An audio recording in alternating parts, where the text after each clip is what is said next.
Sydney FC, but that's probably taking away from a brilliant Brisbane Roar.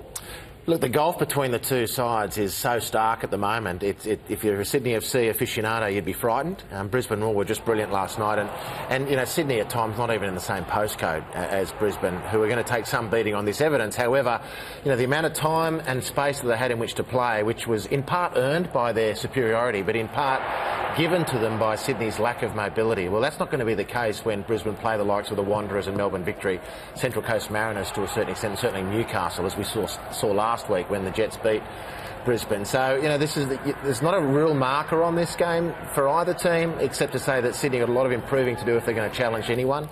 And Brisbane, if they get the space, they can be lethal. Funny how sports work. Dimi Petratos hadn't scored for Brisbane. He gets 3 on the one night against his former club, who've been a yo-yo team. Let's face it, they had 4 straight wins, now back-to-back losses. Where do you see Sydney FC's season going from here? Well, I think, you know, they'll still be very combative and competitive, but Frank Farina's got to get a little bit more mobility in the team. Now, I'm not quite sure where that comes from when you look at the whole squad.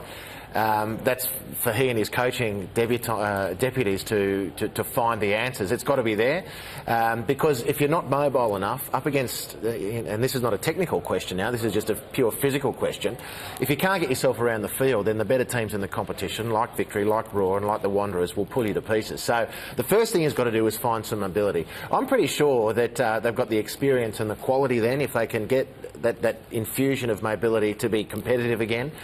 Because even at 3-1 down last night, Matt, there was a period of 15-20 minutes in the second half where Sydney could have easily got back in the game. Brisbane, and it was up to Brisbane to either push on or drop off, and they dropped off, and Sydney looked to believe in that opportunity. Michael Theo forced a couple of good saves. If one of those goes in, we're talking in that speculative realm now of if and should, could, but fact of the matter is, one of those goes in at 3-2, it's a totally different game.